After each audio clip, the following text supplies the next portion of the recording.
السلام علیکم پیارے دوستو، ایسے ہی سچے قصے سننے کے لیے ہمارے چینل کو سبسکرائب کریں۔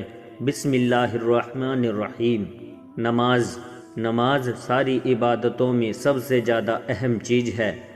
قیامت میں ایمان کے بعد سب سے پہلے نماز ہی کا سوال ہوگا۔ حضور صلی اللہ علیہ وسلم کا ارشاد ہے کہ کفر اور اسلام کے درمیان میں نماز ہی آڑ ہے۔ اس کے علاوہ اور بہت سے ارشادات اس بارے میں وارد ہیں، چند ارشادات بیان کرتا ہوں۔ نبی اکرم صلی اللہ علیہ وسلم ایک غزوے سے واپس تشریف لا رہے تھے۔ شب کو ایک جگہ قیام فرمایا اور ارشاد فرمایا کہ آج شب کو حفاظت چوکیداری کون کرے گا؟ ایک مہاجری اور ایک انصاری، حضرت عمار بن یاسر رضی اللہ عنہ اور حضرت عباد بن بشر رضی اللہ عنہ نے عرض کیا کہ ہم دونوں کریں گے۔ حضور صلی اللہ علیہ وسلم نے ایک پہاڑی جہاں سے دشمن کے آنے کا راستہ ہو سکتا تھا بتا دی کہ اس پر دونوں قیام کرو۔ دونوں حضرات وہاں پر تشریف لے گئے۔ وہاں جا کر انصاری نے مہاجر سے کہا کہ رات کو دو حصوں پر منقسم کر کے ایک حصے میں آپ سو رہے میں جاگتا رہوں، دوسرے حصے میں آپ جاگے میں سوتا رہوں، کہ دونوں کے تمام رات جاگنے میں یہ بھی احتمال ہے کہ کسی وقت نیند کا غلبہ ہو جائے اور دونوں کی آنکھ لگ جائے۔ اگر کوئی خطرہ جاگنے والے کو محسوس ہو تو اپنے ساتھی کو جگا لے۔ رات کا پہلا آدھا حصہ انصاری کے جاگنے کا قرار پایا اور مہاجر سو گئے۔ انصاری نے نماز کی نیت باندھ لی۔ دشمن کی جانب سے ایک شخص آیا اور دور سے کھڑے ہوئے شخص کو دیکھ کر تیر مارا، اور جب کوئی حرکت نہ ہوئی تو دوسرا اور پھر اسی طرح تیسرا تیر مارا، اور ہر تیر ان کے بدن میں گھستا رہا اور یہ ہاتھ سے اس کو بدن سے نکال کر پھینکتے رہے۔ اس کے بعد اطمینان سے رکوع کیا، سجدہ کیا، نماز پوری کر کے اپنے ساتھی کو جگایا۔ وہ تو ایک کی جگہ دو کو دیکھ کر بھاگ گیا کہ نہ معلوم کتنے ہوں، مگر ساتھی نے جب اٹھ کر دیکھا تو انصاری کے بدن سے 3 جگہ سے خون ہی خون بہہ رہا تھا۔ مہاجر نے فرمایا، سبحان اللہ، تم نے مجھے شروع ہی میں کیوں نہ جگا لیا؟ انصاری نے فرمایا کہ میں نے ایک سورہ کہف شروع کر رکھی تھی، میرا دل نے چاہا کہ اس کو ختم کرنے سے پہلے رکوع کروں۔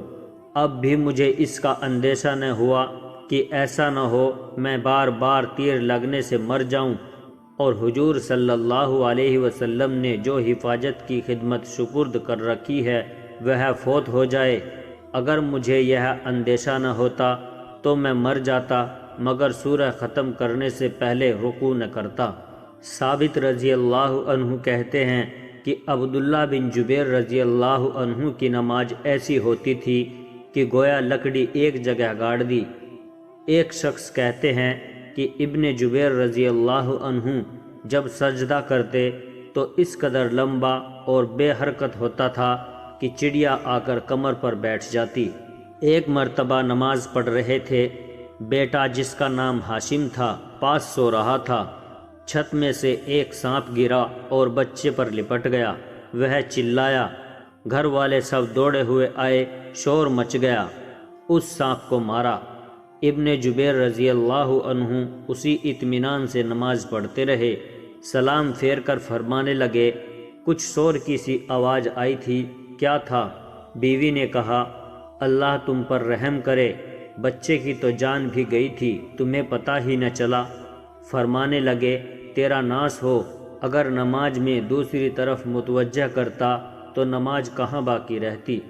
حضرت عمر رضی اللہ عنہ کے آخر زمانے میں جب ان کے خنجر مارا گیا، جس کی وجہ سے ان کا انتقال ہوا، تو ہر وقت خون بہتا تھا اور اکثر غفلت بھی ہو جاتی تھی، لیکن اس حالت میں بھی جب نماز کے لیے متنبہ کیے جاتے تو اسی حالت میں نماز ادا فرماتے اور ارشاد فرماتے کہ اسلام میں اس کا کوئی حصہ نہیں جو نماز چھوڑ دے۔ حضرت عثمان رضی اللہ عنہ تمام رات جاگتے اور ایک رکعت میں پورا قرآن شریف ختم کر لیتے۔ حضرت علی رضی اللہ عنہ کی عادت شریفہ یہ تھی کہ جب نماز کا وقت آ جاتا تو بدن میں کپ کپی آ جاتی اور چہرہ جرد ہو جاتا۔ کسی نے پوچھا کہ یہ کیا بات ہے؟ فرمایا کہ اس امانت کا وقت ہے جس کو اللہ جل شانہ نے آسمانوں اور زمینوں اور پہاڑوں پر اتارا تو وہ اس کے تحمل سے عاجز ہو گئے، اور میں نے اس کا تحمل کیا ہے۔ خلق بن ایوب رضی اللہ عنہ سے کسی نے پوچھا کہ تمہیں نماز میں مکھیاں دقت نہیں کرتی؟ فرمایا کہ فاسق لوگ حکومت کے کوڑے کھاتے ہیں اور حرکت نہیں کرتے اور اس پر فخر کرتے ہیں اور اپنے صبر و تحمل پر اکڑتے ہیں کہ اتنے کوڑے مارے میں ہلا تک نہیں۔ میں اپنے رب کے سامنے کھڑا ہوں اور ایک مکھی کی وجہ سے حرکت کر جاؤں۔ حاتم اسم رحمۃ اللہ علیہ سے کسی نے ان کی نماز کی کیفیت پوچھی تو کہنے لگے کہ جب نماز کا وقت آتا ہے تو وضو کے بعد اس جگہ پہنچ کر جہاں نماز پڑھوں تھوڑی دیر بیٹھتا ہوں کہ بدن کے تمام حصے میں سکون پیدا ہو جائے، پھر نماز کے لیے کھڑا ہوتا ہوں، اس طرح کہ بیت اللہ کو اپنی نگاہ کے سامنے سمجھتا ہوں اور پل صراط کو پاؤں کے نیچے، جنت کو دائیں طرف اور جہنم کو بائیں طرف، اور موت کے فرشتے کو اپنے پیچھے کھڑا ہوا خیال کرتا ہوں اور سمجھتا ہوں کہ یہ آخری نماز ہے۔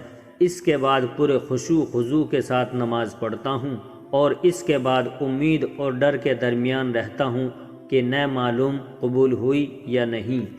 یہ تھی ان حضرات کی نماز اور اس کا شوق کہ تیر پر تیر کھائے جائے اور خون ہی خون ہو جائے مگر نماز کے لطف میں فرق نہ پڑے۔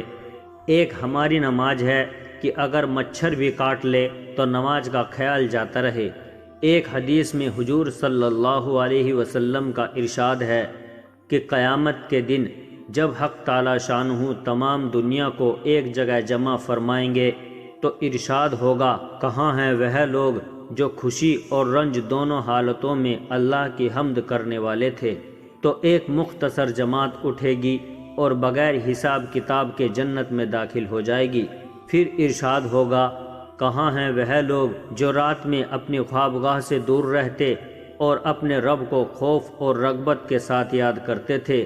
تو ایک دوسری مختصر جماعت اٹھے گی اور وہ بھی جنت میں بغیر حساب کتاب کے داخل ہو جائے گی۔ پھر ارشاد ہوگا، کہاں ہیں وہ لوگ جن کو تجارت یا بیچنا اللہ کے ذکر سے نہیں روکتا تھا؟